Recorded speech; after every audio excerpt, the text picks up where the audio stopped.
रहीम अस्सलाम वालेकुम जी। एक दफ़ा फिर से आपको चैनल में खुशामदीद कहते हैं। आज की इस वीडियो के अंदर हम अपनी मैनेजमेंट का बड़ा इंपॉर्टेंट जो चैप्टर है उसको डिस्कस करेंगे, जिसके अंदर हमने ये देखना है कि how to manage the teams.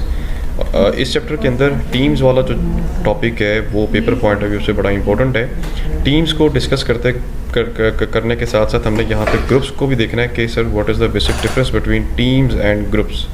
फिर उसके बाद हमने ये देखना है कि ग्रुप्स के बेसिकली मेजर कंपोनेंट्स क्या होते हैं, उसमें परफॉर्मेंस एंड सेटिस्फेक्शन लेवल को हम कैसे देखते हैं, फिर टीम और उसकी बेस्ट प्रैक्टिसेस को हमने देखना है, and last one is the contemporary issues चल रहे हैं कुछ ना कुछ टीम्स के अंदर। हमारे पास यहाँ पे सबसे पहले आ रहा है जी ग्रुप एंड ग्रुप डेवलपमेंट, कि ग्रुप क्या होता है और ग्रुप डेवलपमेंट क्या होती हैं। मैं आप ये इस पर डिस्कस करने से पहले हम जो है थोड़ा सा खुद कर लेते हैं जी कि ग्रुप क्या होता है।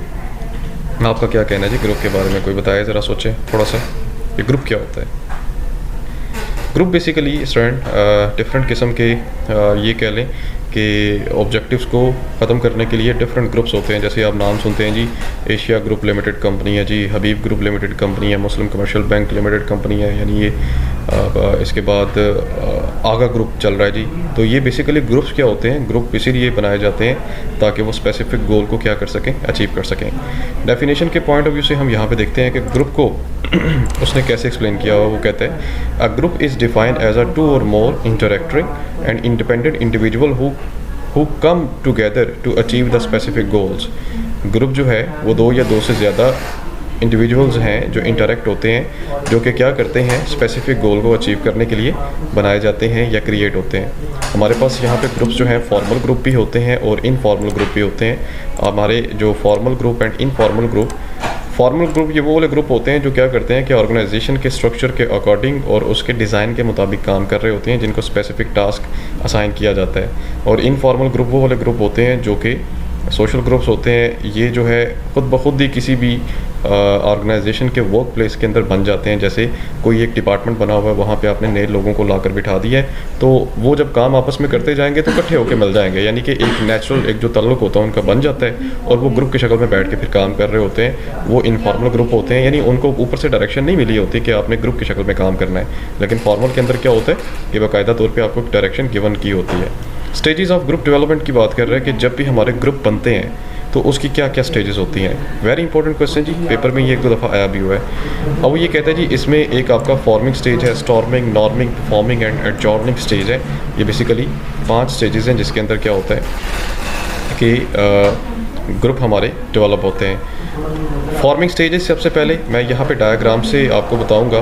फॉर्म, बेटे फॉर्म को अगर मैं आपको इसका जो लुग़वी मायने होता है उसके अकॉर्डिंग अगर मैं समझाऊँ, वो कहता है कि फॉर्मेशन से ये निकला है।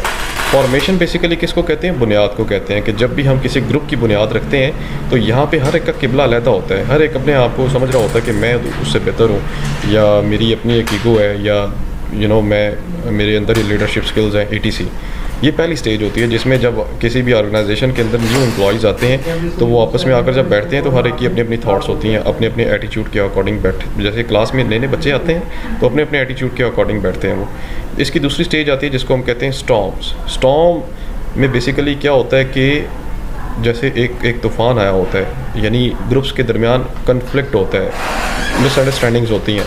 वो ये कहता है कि conflict over who will control the group and what the group need to be doing during this stage are relatively clearly hierarchy of the leadership and agreement to the groups directions emerge. यानी इसके अंदर once again जैसे मैंने आपको ये बात बोली है, क्या होता है कि स्टॉर्म एक तूफ़ान आया होता है जिसमें ग्रुप्स जो हैं मतलब कि एक ये समझ लें कि गलत फहमी का शिकार होते हैं। तीसरे नंबर पे आता है जी नॉर्मिंग। नॉर्मिंग स्टेज के अंदर क्या होता है कि एक जब तूफ़ान आता है तो तूफ़ान फिर आहिस्ता आहिस्ता थमता है, तो नॉर्मल सिचुएशन की तरफ जो होते हैं वो ग्रुप्स मूव करना शुरू कर देते हैं। फॉर एग्जांपल उनके अंदर sense of humour, sense of development, sense जो है वो डेवलप होना शुरू हो जाती है। वो किसी एक बंदे की अथॉरिटी को आहिस्ता आहिस्ता क्या करना शुरू कर देते हैं, एक्सेप्ट करना शुरू कर देते हैं। ठीक है, फिर उसके बाद अगली स्टेज आती है जी परफॉर्मिंग। परफॉर्मिंग स्टेज में क्या होता है कि वो जो ग्रुप मेंबर्स होते हैं वो फिर अपना काम परफॉर्म करना शुरू कर देते हैं, यानी कि बड़ी वो क्रॉस फंक्शनल उनके अंदर कम्युनिकेशन होती है। ये देखें, जैसे आप ये डायग्राम में देख रहे हैं, ये कर्सर मैं घुमा रहा हूँ यहाँ पे, तो ये इससे कम्युनिकेशन कर रहा होता है, ये इससे करता है, ये इससे और ये इससे। And the last one is the adjourning group है जी। एडजॉर्निंग एक वो स्टेज होती है फाइनल पे, आखिरी स्टेज होती है, जहाँ पे जब ग्रुप का मकसद ख़त्म हो जाता है ना, फिर उसके बाद उन ग्रुप मेम्बर्स की या के पास एक ऑप्शन होती है एक कि वो जो है उसी ग्रुप का हिस्सा रहेंगे या उस ग्रुप को छोड़ देंगे। ठीक है, तो कुछ लोग तो उस ग्रुप का हिस्सा रहते हैं, कुछ फिर छोड़ देते हैं। वो कहते हैं सर हम अब नए ग्रुप को ज्वाइन करेंगे, नया एक्सपीरियंस जो है अपनी लाइफ के अंदर ऐड करेंगे। This is called the adjourning stage. कहते हैं in this stage the group presence is disband, the group focus its attentions on wrapping up activities instead of task performance। यानी रैप कर रहे होते हैं, बस फाइनल प्रोसेस की तरफ वो लेकर जा रहे होते हैं, बजाय वो स्पेसिफिक टास्क को फॉलो करें या उस पर इम्प्लीमेंट करें। सो ये था आपका बेसिकली ग्रुप डेवलपमेंट। ये क्वेश्चन ऐसे भी आ सकता है कि right A note on team development stages. तो आपने अगर टीम डेवलपमेंट स्टेजेस भी आ जाती हैं तो आपने बाकायदा तौर पे ग्रुप का हवाला देना है, फिर उसके अंदर आपने बताना है कि ग्रुप के अंदर लोग कैसे टीम्स बन के काम करते हैं। Group work, group performances and satisfaction की बात कर रहे हैं यहाँ पे। अब यहाँ पे जब लोग ग्रुप्स के अंदर काम करते हैं तो उनकी सेटिस्फेक्शन लेवल पे कौन कौन से फैक्टर्स जो हैं वो असरअंदाज होते हैं, इसमें हमने देखना है। अब वो ये कहता है कि कुछ ग्रुप जो हैं वो कामयाब होते हैं, कुछ ग्रुप कामयाब नहीं होते, उनके कुछ इंटरनल कुछ एक्सटर्नल रीजंस होती हैं।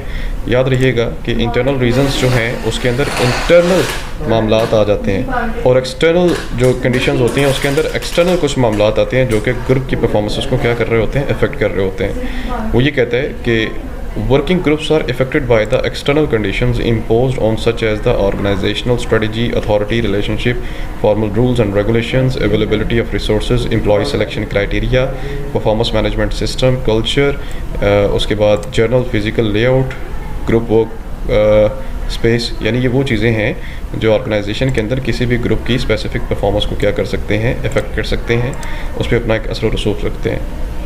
दूसरे नंबर पे ग्रुप मेंबर रिसोर्सेज की बात कर रहे हैं। ग्रुप मेंबर रिसोर्सेज से मुराद ये है कि performance potential depend on the large extent on the resource each individual brings to the group. अब देखें, रिसोर्सेज जो हैं वो लाजमी बात नहीं है कि इंसान पैसे की या किसी और फिज़िकल चीज़ एसेट की शक्ल में लेकर आए। वो रिसोर्सेज जो हैं वो स्किल्स की शक्ल में भी आ सकती हैं। वो रिसोर्सेज जो हैं आपके, आप ये कह लें कि हाई परफॉर्मेंस की शक्ल में भी होते हैं। अगर तो ग्रुप मेंबर जो हैं ये रिसोर्सेज कंट्रीब्यूट करते हैं किसी भी ऑर्गेनाइजेशन के अंदर, तो फिर ओवरऑल जो परफॉर्मेंस होती है ऑर्गेनाइजेशन की वो बेहतर होती है। लेकिन अगर वो अपने रिसोर्सेज नहीं लगाते, फॉर एग्जांपल कुछ लोगों का पर्सनालिटी का कुछ इशू होता है, मतलब कि उनके अंदर पोटेंशियल तो होता है लेकिन उनके अंदर वो एटीट्यूड नहीं होता जिस एटीट्यूड के अकॉर्डिंग उन्हें काम करना चाहिए, एक चीज़।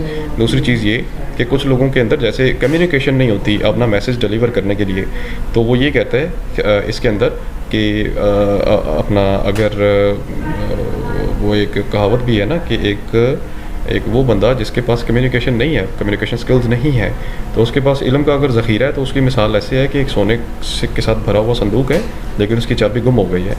तो कम्युनिकेशन अक्सर औक़ात मैटर करती है, जो कि एक पर्सनालिटी का बड़ा ज़बरदस्त एक पार्ट है। उसके बाद ग्रुप स्ट्रक्चर की बात कर रहे हैं। ग्रुप स्ट्रक्चर बेसिकली क्या होता है, वो ये कहता है कि वहाँ पे internal structures shapes the best behaviour influences. अब देखें, अक्सर जो ग्रुप बनते हैं ना, उन ग्रुप के अंदर जो बेस्ट, जो जहाँ तक मुझे एक्सपीरियंस है, जो मैं अपना एक्सपीरियंस आप लोगों के साथ शेयर कर रहा हूँ, जो ग्रुप का स्ट्रक्चर होता है उसके अंदर ग्रुप के अंदर जो मेंबर्स होते हैं वो मेंबर्स एक्सपीरियंस वाइज डिफरेंट होने चाहिए। जैसे कि हाई लेवल का भी एक बंदा होना चाहिए उनके अंदर, ठीक है। उसके बाद वो वाले बंदे जिनका एक्सपीरियंस ज़रा हाई लेवल वाले से थोड़ा सा कम होता है वो भी होना चाहिए, और उसके अंदर यंगस्टर्स भी होने चाहिए, ठीक है। जैसे पाकिस्तान की क्रिकेट टीम है या दुनिया भर में जो क्रिकेट टीम होती है तो उसमें एक दो सीनियर प्लेयर होता है, फिर उसके बाद उससे कम वाले सीनियर होते हैं, और उसके बाद फिर यंगस्टर्स रखते हैं उसमें। तो जिसमें क्या होता है कि एम्प्लॉय जो है वो सही तरीके से परफॉर्म भी करते हैं, अपना काम भी करते हैं। अब इसके अंदर आ जाता है जी ग्रुप स्ट्रक्चर के अंदर सबसे पहले रोल क्या होता है। रोल कहता है स्पेसिफिक आपके बिहेवियर्स होते हैं जो आपसे एक्सपेक्ट किए जा रहे होते हैं कि आपने परफॉर्म करेंगे, या स्पेसिफिक किस्म के एक्ट होता है जो आपसे लोग तवक्को करते हैं कि आप क्या करेंगे, परफॉर्म करेंगे स्पेसिफिक सिचुएशंस के अंदर। नॉर्म्स हैं जी। नॉर्म्स क्या होते हैं, बेसिकली स्टैंडर्ड्स, एक्सपेक्टेशंस होती हैं जो कि ग्रुप मेंबर्स जो है वो एक्सेप्ट करते हैं। उनकी कुछ वैल्यूज़ होती हैं जो वो शेयर करते हैं ऑर्गेनाइजेशन के अंदर, जो कि हर एक मेंबर के लिए ईजीली उसको ऑब्जर्व करना आसान होता है, उसको एक्सेप्ट करना उसको उसमें मुश्किल नहीं होती किसी किस्म की। कन्फर्मेलिटी कन्फर्मिटी अब कन्फर्मिटी क्या होता है इसमें, वो ये कहता है इसमें जब ये होता है कि जो मेंबर्स होते हैं ग्रुप के, वो इस बात की एश्योरिटी चाहते हैं कि ग्रुप मेंबर्स की तरफ से उनको एक्सेप्ट किया जाए, इनको एक्नॉलेज किया जाए कि वाकई they are the part of the group. इसमें ग्रुप थिंकिंग आ जाती है। ग्रुप थिंकिंग कहते हैं group things seems to occur when the group members hold a positive group image that they want to protect and when the group perceives a collective threat to this positive image. ठीक है, मतलब कि group think, जैसे अगर आप अगर group के एक मेंबर बन जाते हैं तो आपकी थिंकिंग जो होती है वो क्या होती हैं, वो सेम होती हैं। थ्रेट्स और जो पॉजिटिव्स उसकी अपॉर्चुनिटीज़ हैं वो सेम परसीव की जाती हैं सबकी तरफ से।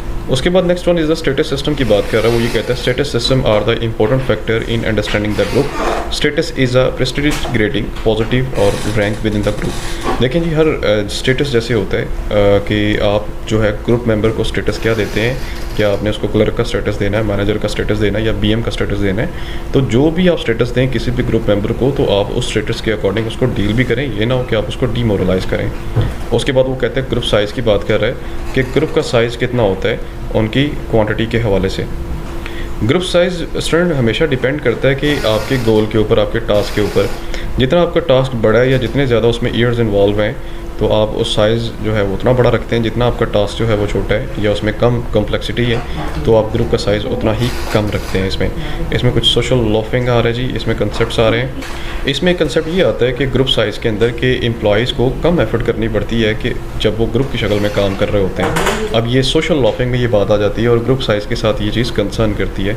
ग्रुप कोहेसिवनेस इसमें नेक्स्ट टॉपिक आ रहा है बेटे। एक वो कहता है ग्रुप कोहेसिवनेस और the degree of the which member are attracted to the group and share the group goals. यानी कोहेसिवनेस होता है, ये सीज़ के अंदर भी ये बात आती है जो 7 सीज़ आप पढ़ते हैं कि ग्रुप मेंबर्स जो हैं आपस में कैसे एक दूसरे के साथ इंटरेक्ट होते हैं और कैसी अपनी फीलिंग्स वगैरह शेयर करते हैं। अक्सर औक़ात ऐसा होता है कि ग्रुप के अंदर जो लोग काम कर रहे होते हैं उनका रिलेशनशिप 1-2 साल में ऐसा डेवलप होता है कि वो फैमिली की तरह एक दूसरे के साथ ट्रीट कर रहे होते हैं, अपनी पर्सनल फीलिंग्स या पर्सनल जो मैटर्स होते हैं वो भी शेयर करते हैं।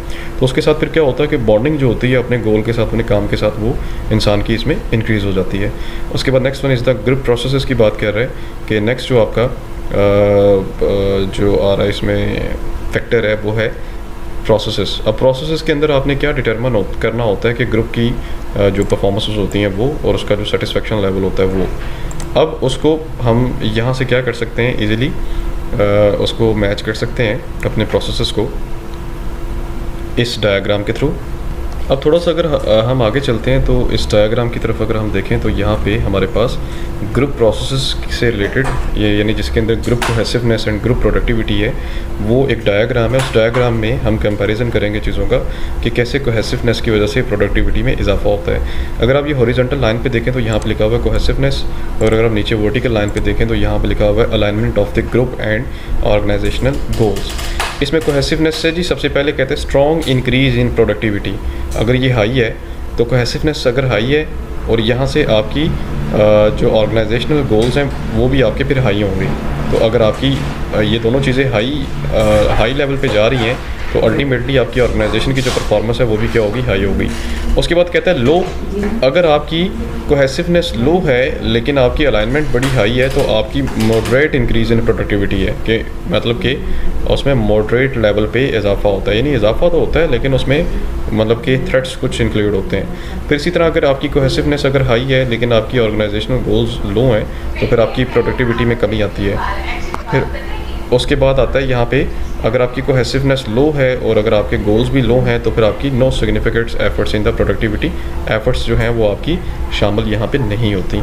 सो ये बेसिकली क्या था कि कुछ अलाइनमेंट्स हैं जहाँ पे ग्रुप के कोहेसिवनेस और उसके गोल्स के बारे में है। उसके बाद आगे आता है जी ग्रुप डिसीजन मेकिंग की बात कर रहे हैं कि ग्रुप की शक्ल में जब हमने डिसीजन लेना होता है तो उसके अंदर हमें किन किन फैक्टर्स को देखना पड़ता है। तो यहाँ पे बेसिकली मैं इसको थोड़ा सा स्टॉप करता हूँ और आगे मैं अगली वीडियो पे इसको लेकर चलूँगा। आप जो है जाते जाते वीडियो को लाइक करें और अपना ख्याल रखें जी।